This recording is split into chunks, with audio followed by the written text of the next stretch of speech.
Nós vamos chegar lá. Meus irmãos, vindo para cá, também, ouvindo o carro, eu comentei com a minha esposa, olha, eu passei aqui 4, 5 estações, todas evangélicas, né? Todo mundo falando de alguma forma sobre igreja. Nem todas de uma maneira como eu gostaria de ouvir, ou talvez da maneira mais correta para se ouvir. Talvez dando ênfases a coisas que são secundárias, talvez até de terceira ou quarta necessidade. Infelizmente, nós vivemos um momento, não só aqui, mas no mundo, em que as igrejas estão perdendo um pouco o foco do que de fato é ser igreja. E quando eu vejo um irmão aqui confessar e testemunhar que chegou até a igreja com algumas intenções e aprendeu que essas intenções não estavam corretas, e que as intenções precisam ser outras, e Deus mudou isso no seu coração, eu me alegro. Porque ele chegou então numa igreja onde teve a oportunidade de ouvir de fato a palavra do Senhor. E eu louvo a Deus porque isso acontece aqui em Mogi Guaçu. Há um texto na palavra do Senhor que eu me apaixonei por ele alguns anos atrás. Eu acredito que você, como eu, tem textos na Bíblia que você se apaixona por ele, ou por eles. E sempre quando você tem uma necessidade, ou quando vocês têm necessidades, vocês recorrem ao texto, porque o texto de alguma forma fala com você de maneira especial. Eu tenho alguns textos na Bíblia que quando eu preciso de um pouco de consolo, me acalmar, ou então, como disse o pastor Elcio, ler e dormir, eu recorro a esses textos. E um dos textos no Velho Testamento que eu amo de paixão é o livro de Ageu, né? E eu gostaria que você abrisse a sua Bíblia no livro de Ageu, no capítulo 2. Se você tiver alguma dificuldade de achar, ele fica na Bíblia, né? Depois de Sofonias, quase no finalzinho do Velho Testamento, voltando ali Malaquias, Zacarias, né? Aí você chega em Ageu. Eu me lembro de uma história que o pastor pediu, meus irmãos, vamos abrir no livro de Judas. Aí uma irmã falou, pastor, mas Judas não está na Bíblia, Judas foi o traidor. Não, minha irmã, é outro Judas. Esquece esse Judas, né? É o outro Judas, é o Judas de Deus, né? O Judas que está no Evangelho, que está na palavra do Senhor. Capítulo 2 de Ageu, eu quero ler com vocês 4 versos, do 1 até o 4. Amém? Todos acharam? Ageu capítulo 2, de 1 a 4, diz assim, no 21º dia do 7º mês, veio a palavra do Senhor por meio do profeta Ageu. Pergunte o seguinte ao governador de Judá, Zorobabel, filho de Sealtiel, ao sumo sacerdote Josué, filho de Josadaque, e ao restante do povo. Quem de vocês viu este templo em seu primeiro esplendor? Comparando a ele, não é nada como nada o que vocês veem agora? Coragem, Zorobabel, declara o Senhor. Coragem, sumo sacerdote Josué, filho de Josadaque. Coragem, ao trabalho, ó povo da terra, declara o Senhor, porque eu estou com vocês, declara o Senhor dos exércitos. Vamos orar? Pai, nós te agradecemos pela bênção de poder compartilhar um pouquinho mais da tua palavra. E te louvo, Senhor, e engrandeço o teu nome muito pelos 52 anos de existência desta igreja. Obrigado, Senhor, pelo ministério do pastor Elcio, sua esposa, seus filhos. Obrigado pelo ministério de todos os irmãos que estão à frente desta igreja, por todos os seus membros, os batizados, os que chegaram agora, Senhor.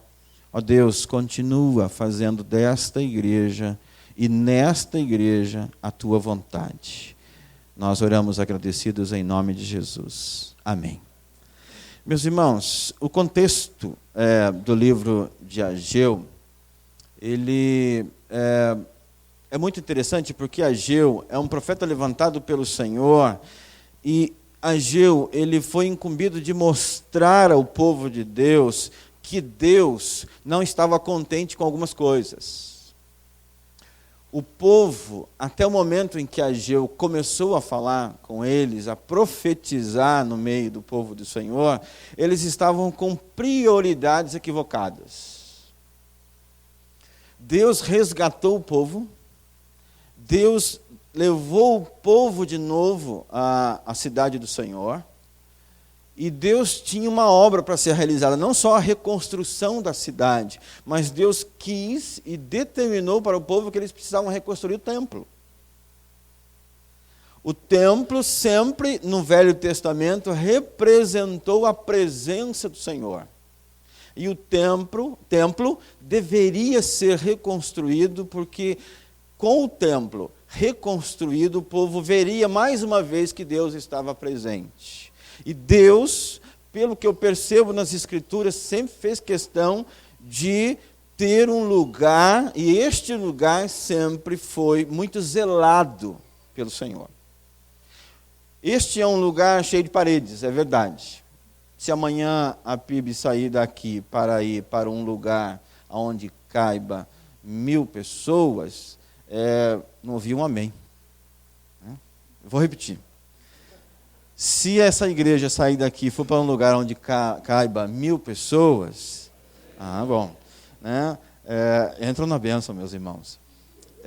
Talvez, se os irmãos negociarem esse prédio, fazerem outra coisa, pode ser que isso aqui deixe de ser igreja e seja uma outra coisa. Mas enquanto os irmãos estiverem aqui, aqui é templo do Senhor.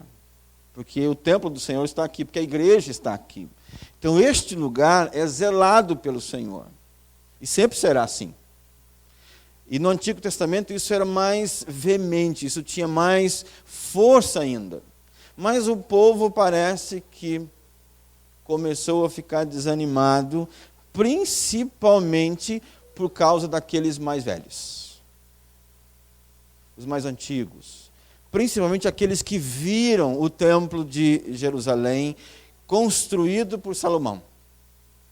Templo bonito, cheio de ouro, cheio de riquezas. Nunca houve um templo igual a esse. E os mais antigos, ali perto dos 70 anos, estes tiveram a oportunidade de ver o templo de Jerusalém na sua grandeza. E agora estavam olhando para um templo cheio de alicerces somente. E alicerces todos destruídos.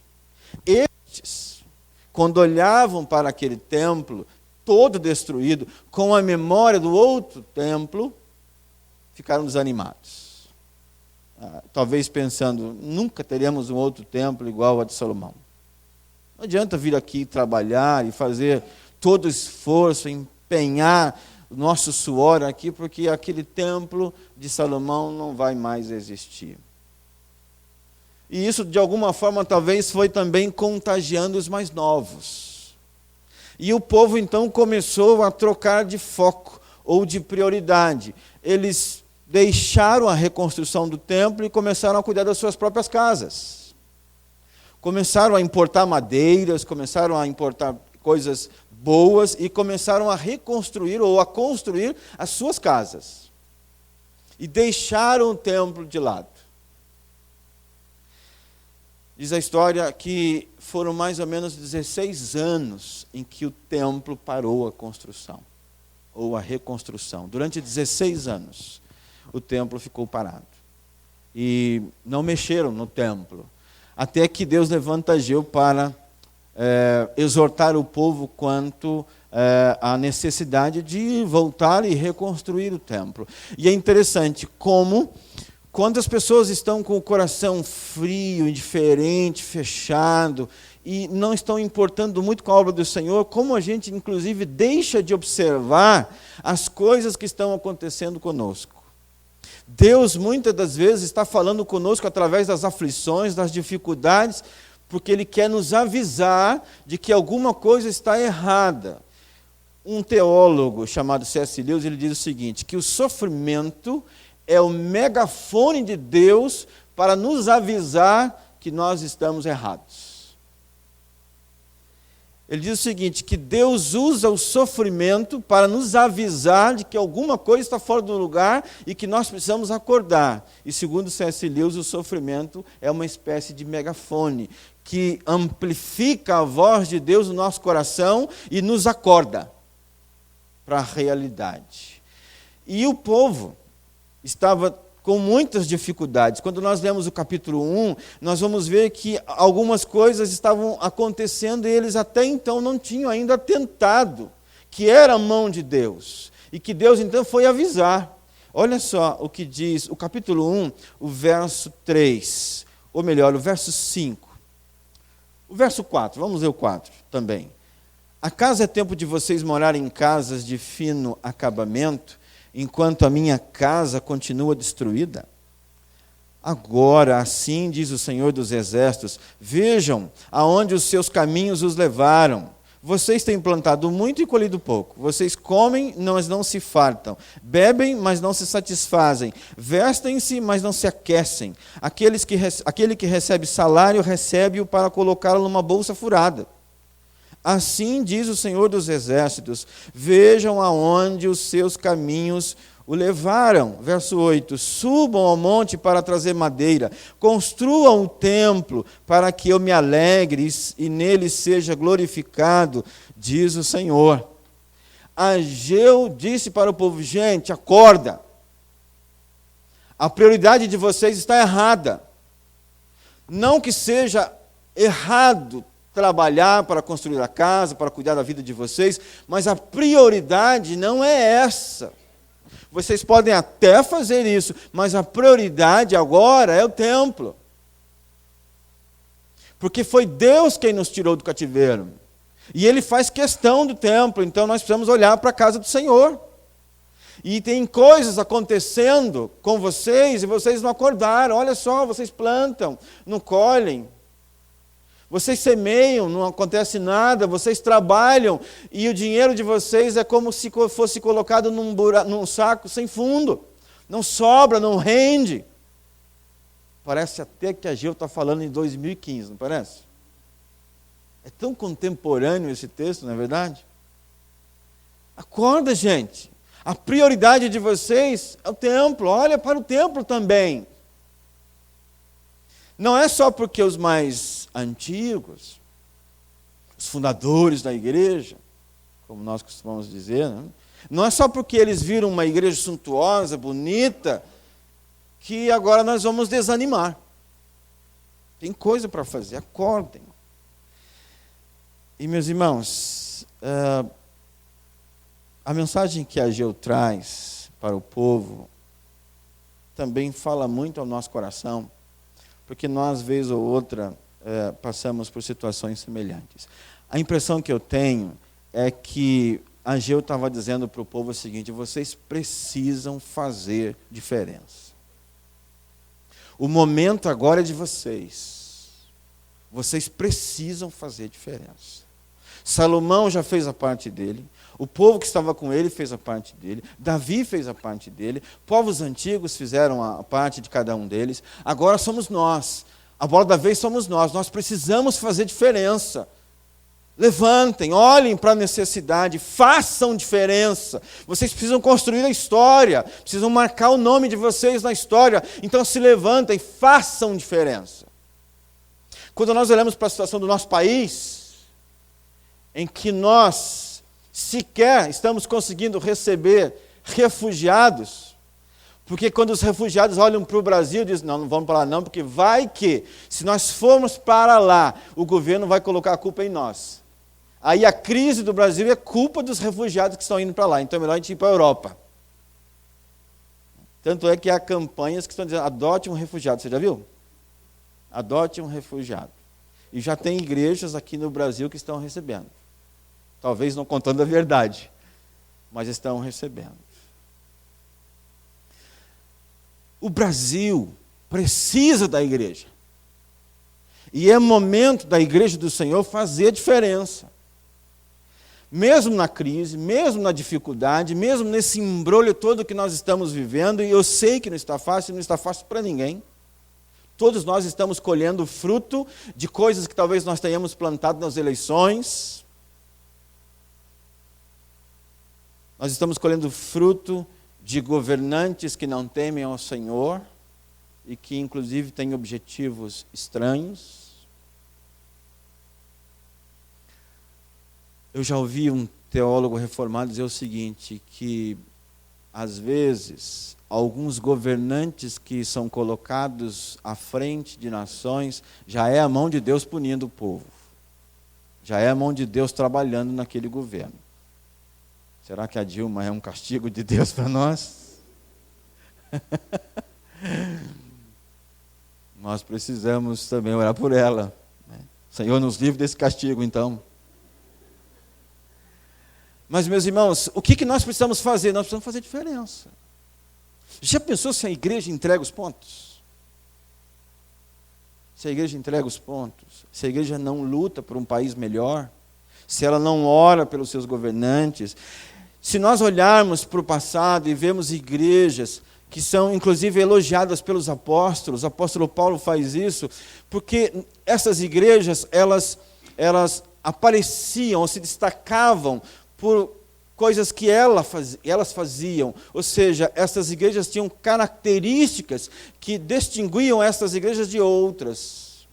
Você quer ver? Quando Paulo escreve aos romanos, ele diz o seguinte à igreja em Roma: primeiramente, dou graças ao meu Deus por Jesus Cristo acerca de vós, todos, porque em todo o mundo é anunciada a vossa fé. Paulo elogia uma igreja em Roma, como se estivesse uma igreja em Aparecida do Norte. Paulo elogia uma igreja que manifesta a fé, e esta fé é conhecida, talvez por causa das obras desta fé. Uma igreja muito perseverante. Ela era conhecida no mundo todo. Quando Paulo escreve aos Efésios, ele diz o seguinte: pelo que, ouvindo eu também a fé que entre vós há no Senhor Jesus, e o vosso amor para com todos os santos. Paulo elogia a igreja por causa da fé e do amor. Lembra que a igreja é conhecida pela fé e pelo amor. Quando Paulo escreve aos Filipenses, ele diz o seguinte: fazendo sempre com alegria a oração por vós em todas as minhas súplicas, pela vossa cooperação no Evangelho desde o primeiro dia até agora. Paulo elogia a igreja por causa da cooperação dela com o Evangelho, talvez enviando missionários, sustentando missionários, etc, etc, etc. São igrejas que ficaram na história, até hoje nós temos exemplos aqui para seguir. Foram igrejas que marcaram o momento delas, fizeram a diferença. A proposta que eu quero trazer para vocês hoje aqui é que você, como igreja, a PIB de Mogi Guaçu, no alto dos seus 52 anos de existência, faça diferença. Faça diferença. Se nós tivéssemos que escrever uma carta acerca, se eu levar uma carta lá para São José dos Campos e Pindamonhangaba, e escrever uma carta acerca da PIB de Mogi Guaçu, o que eu posso colocar? Se eu for elogiar vocês, o que eu posso colocar? O que alguém escreveria na biografia da PIB de Mogi Guaçu? Tire as coisas ruins, só as coisas boas. Como eles iriam elogiar vocês? Você é a igreja. Cada membro aqui é a igreja. O que seria escrito sobre você, PIB? O que eu quero propor para vocês é que vocês façam a diferença no mundo difícil que nós estamos vivendo, porque, infelizmente, nem todas as igrejas estão fazendo diferença. Na Angola, em 2009, o presidente da Angola chamou as igrejas cristãs. Aí ele misturou um pouquinho, mas aquelas que eram denominadas cristãs, ele convidou todos os líderes para uma reunião. Sabe o que ele disse? Ele disse o seguinte: pastores, líderes, igrejas, nos ajudem a reconstruir a Angola. A Angola foi destruída por uma guerra civil durante muitos anos. País pobre, que se empobreceu mais ainda. E a guerra civil foi minando Angola, até deixar Angola a chegar realmente a ser um país muito fraco em todas as situações, em todos os lugares, em todas as circunstâncias. Ele pediu: me ajudem a reconstruir a Angola. Quase que dizendo: igrejas cristãs, façam a diferença aqui na Angola. Vocês conhecem o amor de Deus. Foi essa a expressão dele. Vocês conhecem o amor de Deus, nos ajudem a reconstruir a Angola. Que bom seria se nós recebêssemos o mesmo pedido dos nossos governantes, dizendo: igrejas do Brasil, nos ajudem a reconstruir a moral, a ética, o bom testemunho, o bom comportamento deste país. Nos ajudem a reconstruir a imagem do Brasil diante de todo mundo. Nos ajudem, que bom seria, né? Se nós recebêssemos esse convite. Mas quem sabe um dia a PIB não receba aqui o convite do prefeito, ou de alguém que necessite da imagem da igreja, da participação da igreja. Então a minha proposta, de novo eu falo: façam a diferença. E como nós podemos fazer diferença num mundo difícil, complicado como o nosso, e que infelizmente, meus irmãos, parece que para ficar bom tem que ficar ruim. Então, segundo o que nós vamos lendo na Bíblia, até chegar no Apocalipse, parece que vai ficar cada vez pior. Para depois ficar bom, né? Bom é só o céu. Mas enquanto está ruim aqui, nós vamos cruzar os braços, vamos dizer: o mundo é esse mesmo, né? Vamos que vamos. Não, vamos fazer diferença. E principalmente, ganhando pessoas para o Senhor. Agora, para fazer a diferença, o que nós precisamos fazer? Segundo o texto, segundo todo o livro de Ageu, que eu quero que você leia em casa depois, a primeira coisa que nós precisamos fazer como igreja é obedecer a Deus. Mas não é obedecer a Deus de maneira intelectual. Não é obedecer a Deus da boca para fora. É obedecer a Deus de fato. Obedecer aos comandos de Deus, de fato, é ser usado pelo Espírito de Deus, é ser movido pelo Espírito de Deus, é ser levado pelo Espírito de Deus aonde quer que Ele quer nos levar. Obedecer ao Senhor irrestritamente. Se Deus disser algumas coisas estranhas para nós, nós temos que obedecer. Obedecer a Deus de maneira incondicional. E, meus irmãos, fazendo sempre o certo, não fazendo o que dá certo. É fazendo certo. Sabe aquele negócio que inventaram, dizendo assim, os fins justificam os meios? Sabe, já que nós temos que fazer diferença, pastor, então nós vamos fazer uma série de coisas. E o que importa é o fim. Os meios a gente não tem problema. Sabe quem inventou isso? Foi o diabo. O diabo que inventou isso. Porque o começo, o meio e o fim do cristão, ele tem que ser bom. Recheado de ética, de bom comportamento, de moral. Mas nunca vimos Jesus nos ensinar tal coisa. Para que nós façamos a diferença, nós precisamos obedecer ao Senhor e fazer o que é certo, em qualquer circunstância. E obedecer ao Senhor tem um preço. E o preço não é pouco ou barato. Então guarda aí. A primeira coisa que nós precisamos fazer para fazer a diferença de fato aqui em Mogi Guaçu é obedecer ao Senhor. O que você ouve aqui neste púlpito todas as semanas pelo seu pastor, faça. E faça melhor. Faça como os bereanos. Quando o pastor Elcio te ensinar aqui, você vai na Bíblia, olha na cara do pastor e olha na Bíblia. E vê se o pastor está te ensinando direito. Se ele não estiver te ensinando direito, liga para mim lá em São José. Porque depois eu converso com o pastor Elcio. Mas eu sei que os irmãos não terão esse risco, porque os irmãos são pastoreados por um homem de Deus.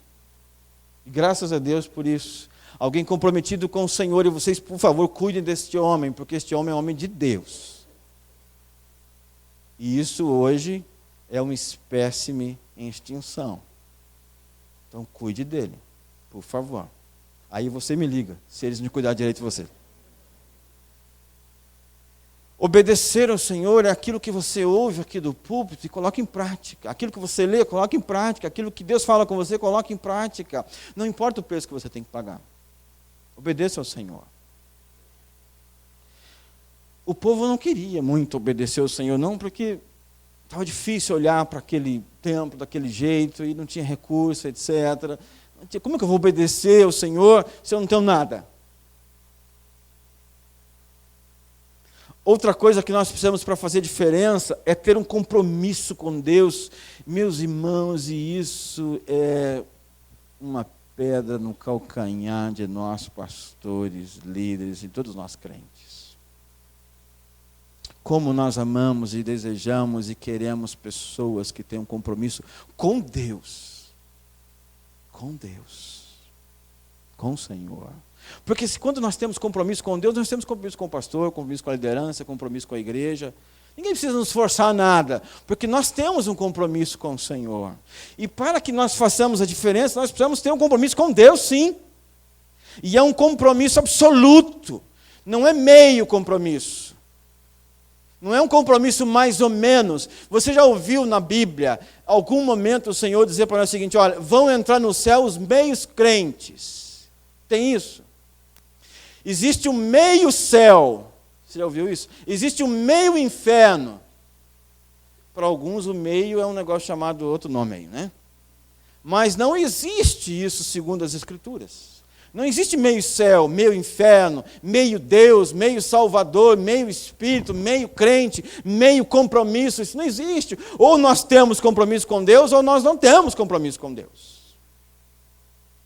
Ou nós somos compromissados com a obra do Senhor, ou nós não somos compromissados com a obra do Senhor. Ou nós servimos a Deus, ou não servimos a Deus. Não tem meio serviço. Quando nós olhamos para as Escrituras e lemos em Daniel, por exemplo, a experiência daqueles 3 jovens, de Sadraque, Mesaque e Abednego, lembra que foi construído um poste ídolo e disseram para todo mundo, né? O rei disse o seguinte: olha, tal hora, tocou o sino, todo mundo se ajoelha e faz a oração, adora, se prostra. O que fizeram aqueles jovens? Nunca obedeceram. Nunca obedeceram o rei. Nunca obedeceram os mandamentos do governo. Não parece meio antiético isso?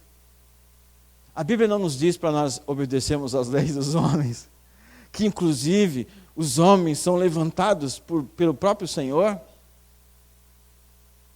Mas a lei de Deus sobrepõe todas as leis, não é verdade? E Deus não admite idolatria, não é verdade? O que fizeram esses 3 jovens? Bom, o rei é o seguinte: você já falou, nós entendemos, mas vamos continuar a mesma. Nós não vamos nos prostrar. Tá, vocês não vão se prostrar, então nós vamos jogar vocês na fornalha. Tá bom, joga, mas nós não vamos nos prostrar. Se Deus quiser nos livrar, ótimo. Se não quiser, ótimo também. Que compromisso, hein, jovens? Quem de vocês aqui se propõe a ser jogado na fornalha?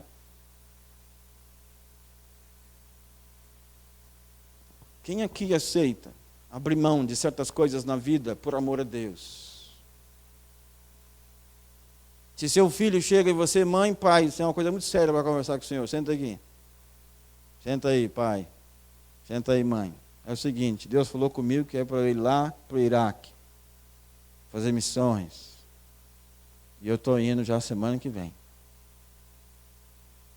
Não, meu filho, Deus não falou comigo, só falou com você. Espero Deus falar comigo. Não vai não. Iraque está matando gente sendo decepada, gente cortada pelo meio. Não, por favor, não faça isso não. Deus, o Senhor não falou comigo ainda, só falou com ela. Tem que falar comigo, com meu marido, com minha esposa.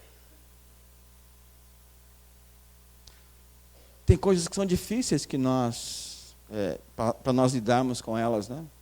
E abrir mão dessas coisas. Esses 3 jovens abriram mão das suas próprias vidas. Por amor a Deus. Sabe por quê? Porque tinha um compromisso com o Senhor. O que Daniel fez?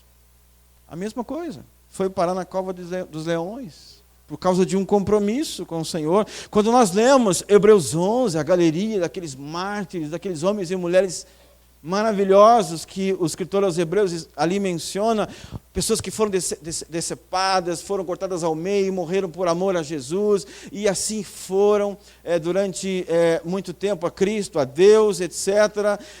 estão na galeria da fé, como nós costumamos chamar, porque tinham um compromisso com Deus e não abriram mão deste compromisso, e por causa deste compromisso pagaram um preço muito alto. Inclusive, estes que estão lá mencionados pagaram com a própria vida. O que você e eu, igreja, aqui em Mogi Guaçu, estamos dispostos a abrir mão. De tudo. Inclusive, há hinos que nós cantamos na igreja que nós temos que revê-los. Quando nós cantamos assim, tudo entregarei, lembra? Deus fica lá assim, joia. Aí Deus vem tomar uma coisa, tomar outra. Aí nós corremos para a igreja, Senhor, misericórdia. Aí depois a gente vai cantar, restitui, né? Eu quero de volta o que é meu. Mas não entregou? Algumas coisas a gente precisa rever, não é verdade? Porque necessariamente a gente não canta o que nós sentimos de verdade.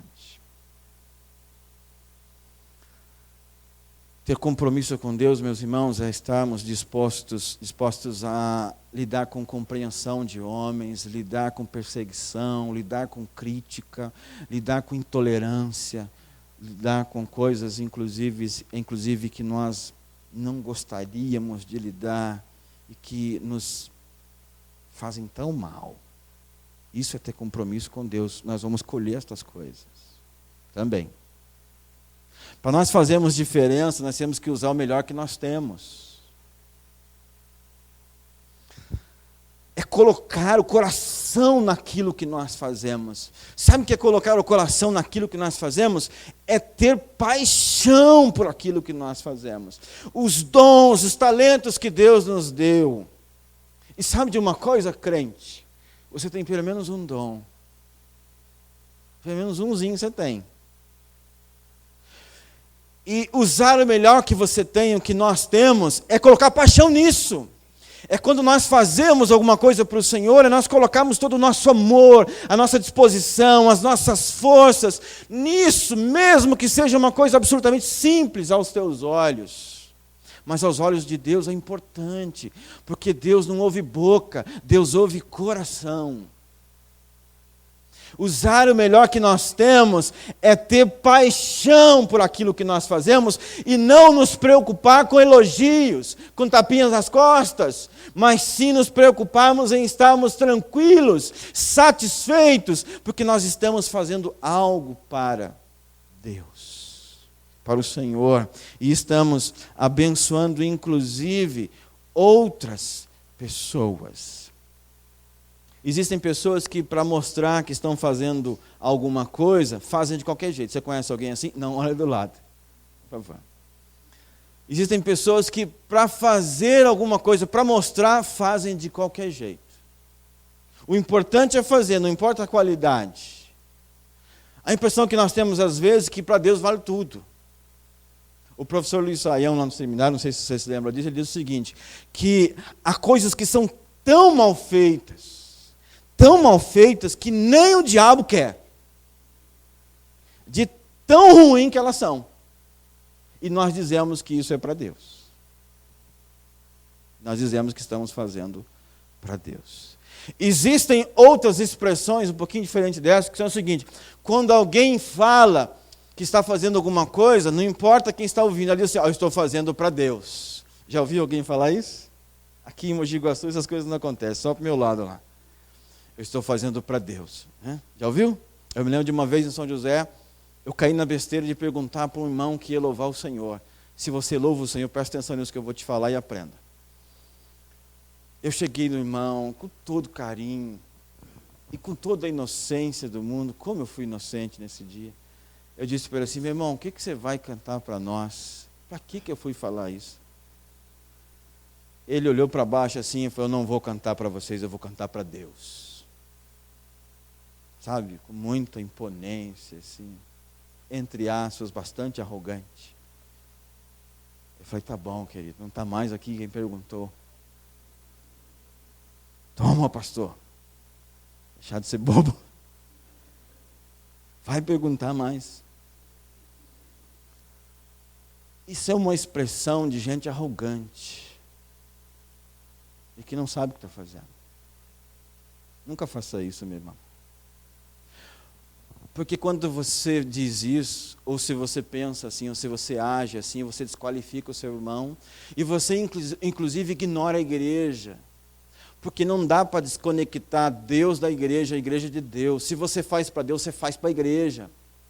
Se você faz para a igreja, você faz para Deus. Não se desconecta uma da outra, ou um do outro. Quando você faz algo com bastante zelo para Deus, você precisa abençoar a igreja. Não dá para fazer algo para Deus sem pensar na igreja. Não dá para fazer algo para a igreja sem pensar em Deus. Porque o que nós fazemos para Deus, nós fazemos para a igreja, porque a igreja é abençoada. Esse irmão devia ter falado: pastor, eu vou louvar o Senhor e vou abençoar vocês. Puxa, eu tinha dado um abraço nele. Nunca mais falei com ele também. E ele saiu da igreja depois, graças a Deus.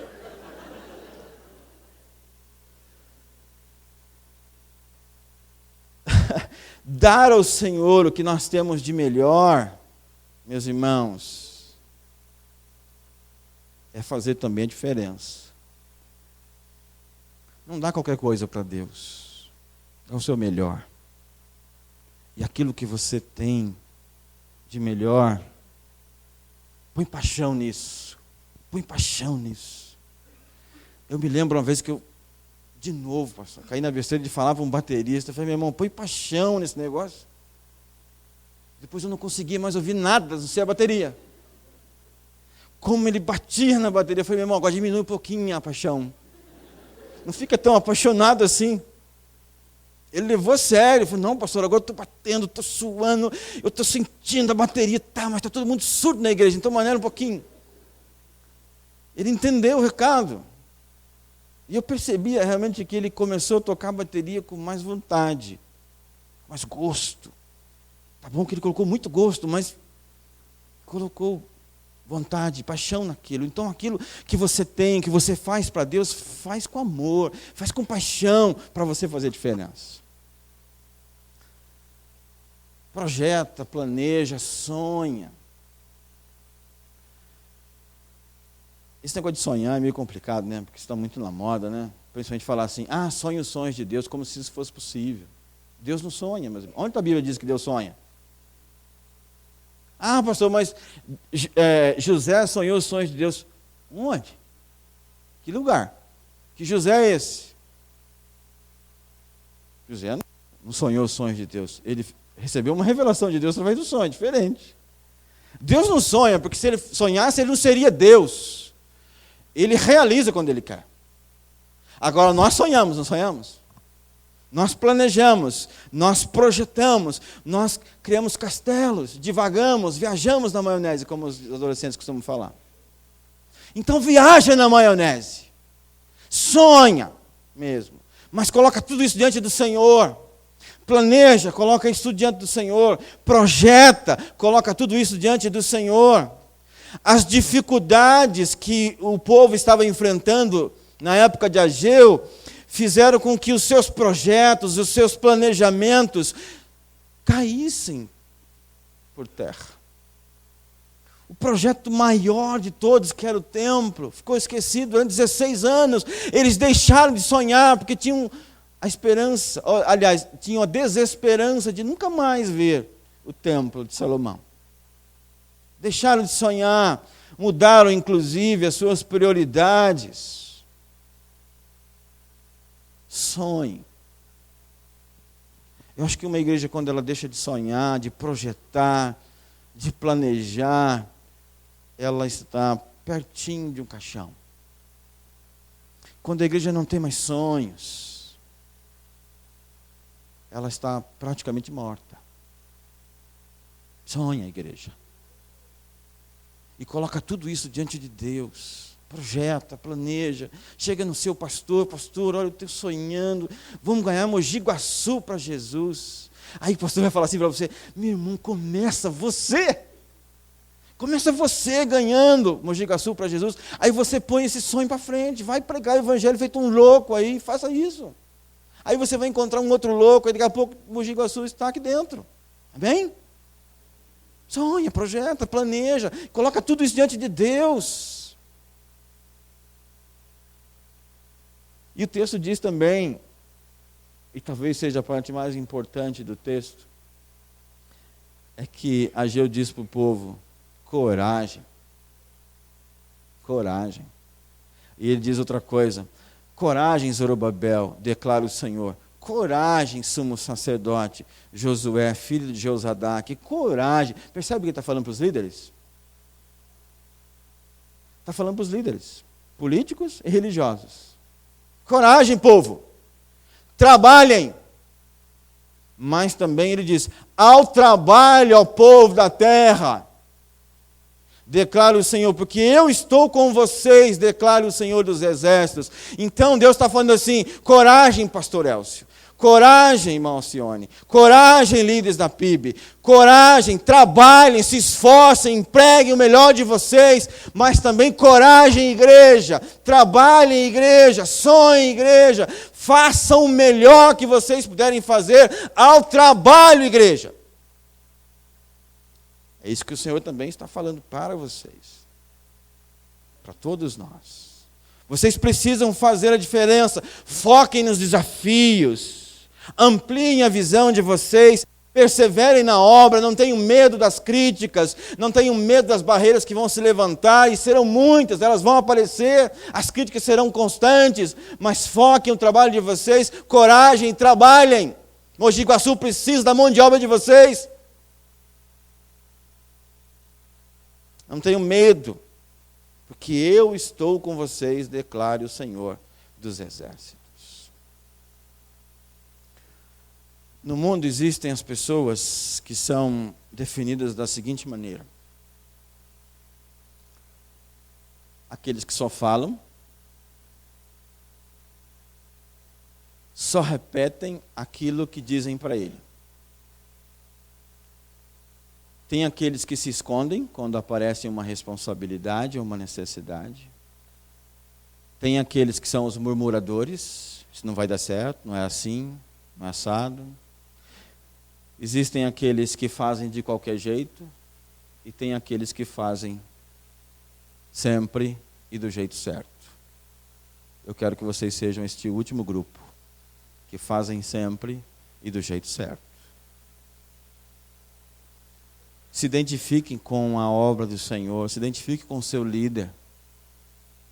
Se identifiquem com o seu líder. Respeitem o seu líder. Cuide do seu líder. Amem o seu líder. Ore pelo seu líder. Interceda pelo seu líder. Cuide da família do seu líder. Meus irmãos, uma das coisas mais difíceis hoje é ser pastor. Não é brincadeira. Recentemente eu li uma estatística que me desanimou bastante. Bastante.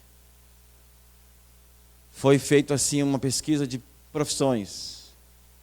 Encaixaram lá o Ministério Pastoral como profissão, mas colocaram lá. Sabe quais são as das últimas a serem escolhidas? Ou seja, aquelas que ninguém quer ser? Pastor. Seu risado aqui. Ele sabe o que eu estou falando. Os últimos escolhidos foram: eu quero ser pastor. Antigamente as nossas crianças olhavam para nós e diziam assim: quando eu quero ser pastor. Lembra? Hoje, quando você fala para uma criança: você quer ser pastor? Deus me livre. Deus me livre. Se identifique com esta obra, com esta igreja. Ore por ela. Eu quero concluir dizendo o seguinte: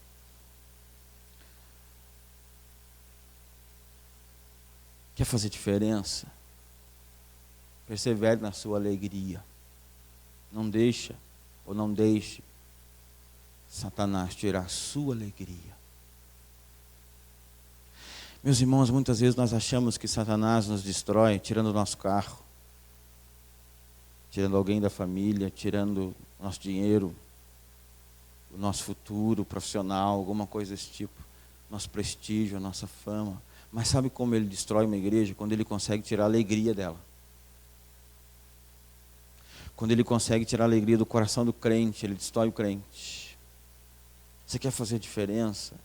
Não perca a sua alegria. Sabe quando a Bíblia diz que a alegria do Senhor é o que? A nossa força.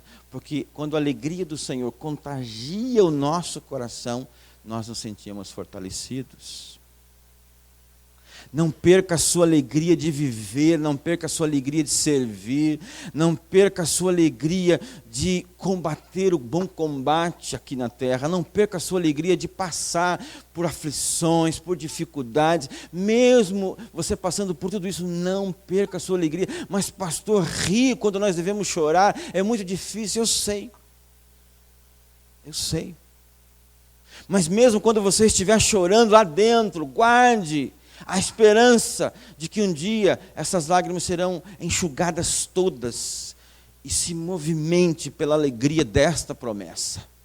Apocalipse 21 diz que um dia nós estaremos num lugar onde não haverá dor, não haverá choro, não haverá lágrima, não haverá morte, não haverá mais nada dessas coisas. Isso precisa nos movimentar aqui. Então seja um crente alegre. Está ruim o Brasil? Tá. Seja um crente alegre. Está desempregado? Seja alegre. Não murmure, não amaldiçoe o seu Deus. Faça da oportunidade que você está tendo de estar desempregado um momento de aprender, de se qualificar, de crescer na fé, de crescer na esperança, de servir melhor o Senhor, de depender mais de Deus. Se a sua família está passando por dificuldades, ore por ela, enfrente o problema, mas não perca a alegria, porque é o diabo que é exatamente isto. Quando nós não perdemos a nossa alegria, sabe o que as pessoas dizem? Como pode alguém estar alegre num momento como este? O que ele tem? O que acontece com essa pessoa? O que acontece nessa igreja? Quando ela descobre que nós estamos assim, porque nós servimos um Deus de alegria, um Deus de força, um Deus que nos sustenta, eles dizem no seu próprio coração: eu quero o Deus dele. Eu quero o que ele tem. Eu quero ser como ele. A nossa alegria prega o Evangelho. A nossa alegria contagia as pessoas. A nossa alegria salva vidas. Não perca a sua alegria de contribuir para a glória do Senhor. Então a igreja que faz a diferença, ela marca o seu tempo. Ela marca a sua história. Ela deixa uma marca que nunca será esquecida. Ela tem compromisso, ela obedece, ela usa o melhor que tem, ela planeja, ela sonha, ela projeta, ela trabalha, ela é corajosa, ela se identifica com a obra e ela persevera na alegria. E quando o povo ficou preocupado, inclusive, com as questões financeiras, o Senhor, Ele tratou de consolar aquele povo, dizendo que eles deveriam depender do Senhor. Quando você chega em casa, você vai ler o livro de Ageu, que é pequenininho, tem 2 capítulos só. Você vai ver que Deus disse o seguinte para aquele povo. Eu vou ler para você para encerrar a minha palavra. Olha só o que Deus disse diante das preocupações contextuais, momentâneas da igreja naquele dia. Assim diz o Senhor dos Exércitos, capítulo 2, verso 8. Assim diz o Senhor dos Exércitos: dentro de pouco tempo farei tremer o céu, a terra, o mar e o continente. Farei tremer todas as nações, as quais trarão para cá os seus tesouros, e encherei este templo de glória. Diz o Senhor dos Exércitos: tanto a prata quanto o ouro me pertencem, declara o Senhor dos Exércitos. A glória deste novo templo será maior do que o antigo, diz o Senhor dos Exércitos, e neste lugar estabelecerei a paz, declara o Senhor dos Exércitos. Amém? Deus está no controle, sempre estará no controle. Não importa a situação que nós passemos, Deus sempre estará no controle. Então, de novo, trazendo aqui a lembrança de vocês a proposta: façam a diferença. A bola da vez, ou as bolas da vez, são vocês. Vocês, crianças e adolescentes, não serão a igreja do futuro, vocês já são a igreja do presente. Pastor, mas eu estou chegando já perto dos 80 e tantos. Não importa. Sabe o que uma conversa entre amigos, entre Josué e Caleb, sabe o que eles conversaram? Quando estavam tomando café, Caleb disse o seguinte para Josué: Josué, é o seguinte, quando Moisés morreu, ou antes de morrer, ele disse que nós tínhamos que repartir a terra. Agora eu quero a minha parte. Eu tenho 85 anos, mas eu me sinto como se tivesse 40. Então eu quero a minha parte, porque eu quero plantar, eu quero colher, eu quero cultivar a minha terra. Quero trabalhar. Então faça a diferença, mesmo sendo adolescente, jovem, adulto, idoso. Você só vai parar de trabalhar quando você morrer. Para de trabalhar aqui, porque no céu você vai trabalhar de novo. Só que com o corpo glorificado. E um trabalho diferente. Tá bom, meus irmãos? Lembra disso. Façam a diferença. Em nome de Jesus. Que Deus abençoe vocês. Amém.